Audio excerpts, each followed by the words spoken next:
Hello, everyone, and welcome back to my channel. And for those of you who are new here, my name is Miranda, and I'm the Enchantress of Avalon. And given that we are in October, I am bringing you another Gothic romance video. Today's Gothic video is on Sleepy Hollow by Washington Irving and its many adaptations. So, most people are familiar with the basic tale of Sleepy Hollow. Ichabod Crane is a schoolmaster who comes to Sleepy Hollow to teach, and he very quickly learns that there's this scary superstition of the headless horseman that rides at night, trying to steal heads since he was, beheaded himself. And in the midst of this, he also develops this romantic attachment, or romantic feelings at least, for Katrina von Tassel, and then he has to fight for her affection with Brom Bones. Very, very basic overview. Of course, it ends with him encountering the Headless Horseman and running to get away, and then it ends. Now, we of course have had many, many cinematic adaptations of this work. The one that is probably the first one most people have seen when they were kids is the Disney adaptation, which is really adorable. You could still watch it on Disney Plus. Just look up Ichabod and Mr. Toad, and it comes right up. It's the second part of the movie, so if you don't want to watch the Mr. Toad part, you just kind of have to fast forward through it. That's what I usually do. Not that there's anything wrong with the first half of the movie, but I'm here for the creepy. I'm here for Sleepy Hollow. So, of course, I fast forward through the early part of the movie usually. But the other one, the one that I grew up with besides the Disney version, is the Tim Burton version from the late 90s. I was a kid when that one came out, and it's fabulous. And it does take a lot of liberties with the original story. Tim Burton, that is, decided to make Ichabod investigator slash inventor instead of being just a straight up school teacher, and he had him sent there to investigate murders. So it's a bit different premise there. Katrina actually is interested in Ichabod in this version, which I actually really enjoy. I think that the dynamic between Johnny Depp, who he was great. Johnny Depp was great in his role as Ichabod. But the dynamic between Johnny Depp and Christina Ricci as Katrina and Ichabod was great. It was very sweet, and it definitely had romantic tension, sexual tension, which worked. It added a little jolt of actual romance into this Gothic story. And then we've had other adaptations. I actually have had this for a really long time, which is why I saw the DVD. This is a movie from, I think it's like 2004, 2005, something like that. 2004, I was right. So this is a little like kind of, it was either direct to video or made for TV or something. I think it was more direct to video, but I could be wrong. It's called The Hollow, and it is a modern day slasher flick set in Sleepy Hollow, and it's basically a bunch of high school students, and they're working at the, haunted hayride and haunted like event for Sleepy Hollow. And one of them is like a newcomer, obviously. It hits all the basic notes of a slasher flick, but it does have a nice Sleepy Hollow setting and a headless horseman trope, so it's fun. And yes, Kaylee Cuoco is the female lead of the movie, which I always liked her. Even like back in 2004, I knew who she was because I had watched her in like sitcoms and stuff. So it's very cute. I highly recommend it if you just want a kind of fun slasher flick with a nice twist.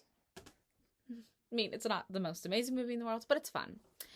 And then back in, I believe it was like 2012, 2013, 2012 or 13, something like that, they did a Fox show that was Sleepy Hollow, and it brought Ichabod into the modern day. And it was super interesting and fun. And we also got to learn a totally different history of it.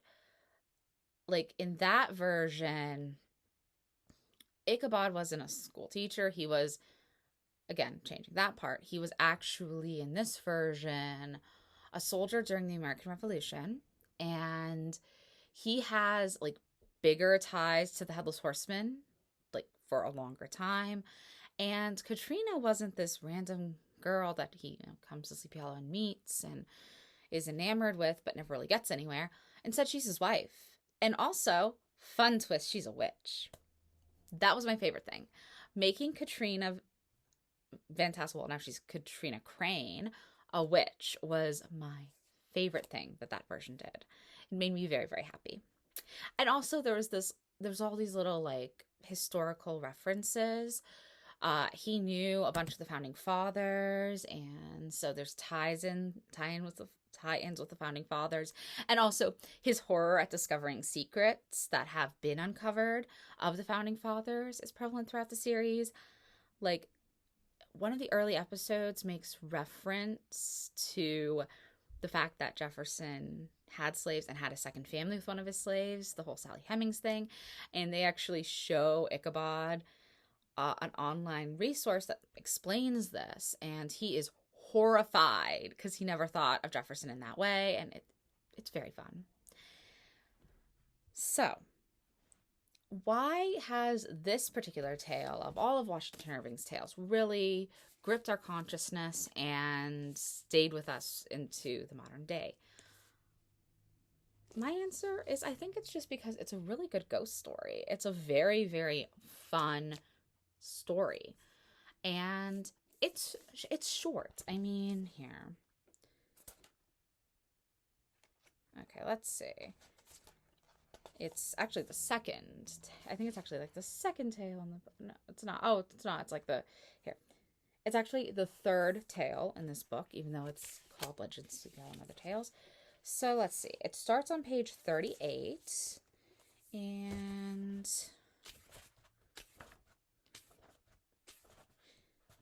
ends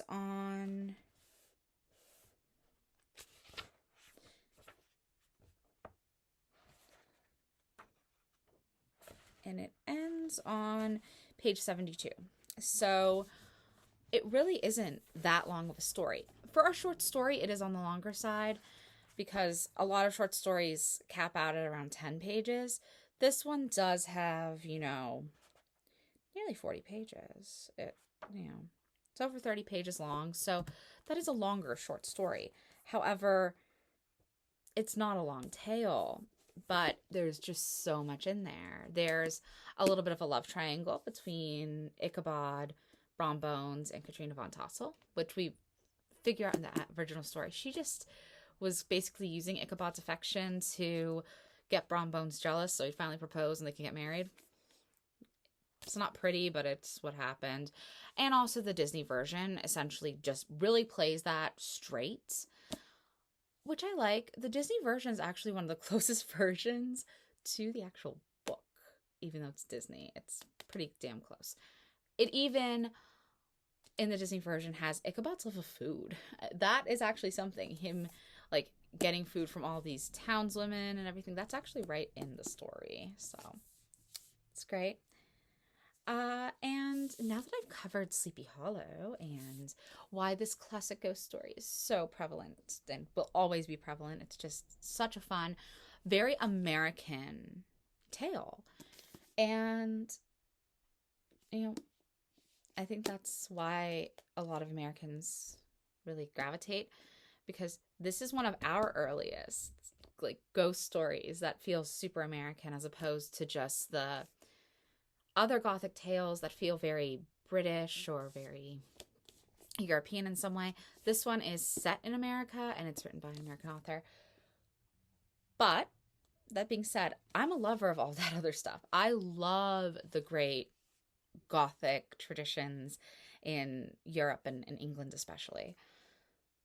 But this one is very fun, and it's probably one of the best American Gothics, other than, of course, Edgar Allan Poe. We will talk about Edgar Allan Poe a lot. I love Edgar Allan Poe.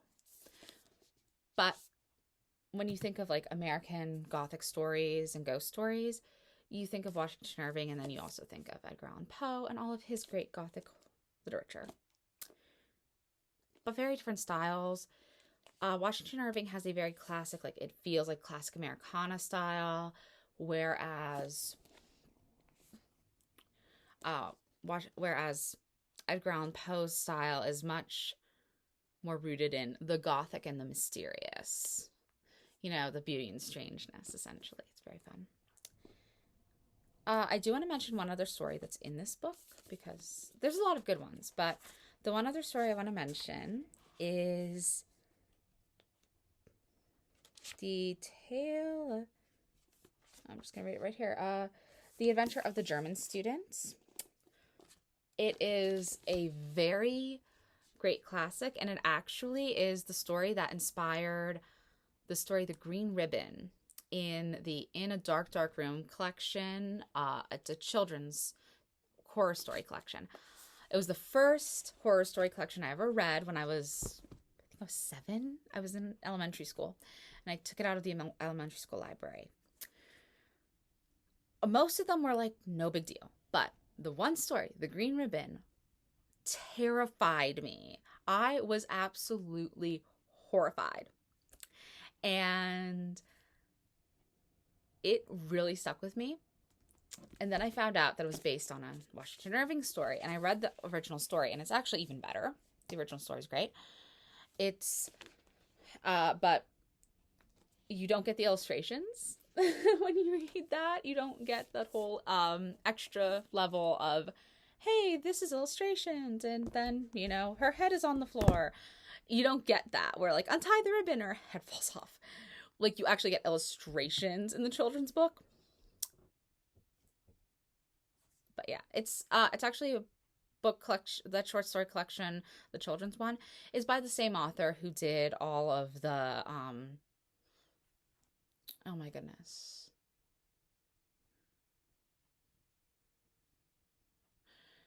He did a bunch of other collections of children's horror stories, and can't remember the title offhand, but he, like, this is the one that really scared me, was the In a Dark, Dark Room collection, because it had the green ribbon in it. I just want to acknowledge that if anyone out there has children and wants to, like, let the children get very scared, it's a good place to start. It's children's horror, so it's really toned down, but it's super creepy. Anyway, I think I'm done rambling on about Washington Irving and Sleepy Hollow. I hope that you've enjoyed this video. If you have, please like, subscribe, comment, and pop over to my blog, whiteroseofavalon.life, for more content. And if you want to get involved in a discussion with me, you could also join my Discord, which the link for my Discord and some blog posts will be down in the bottom, in the description box below. Have a great day, and a very happy macabre Monday.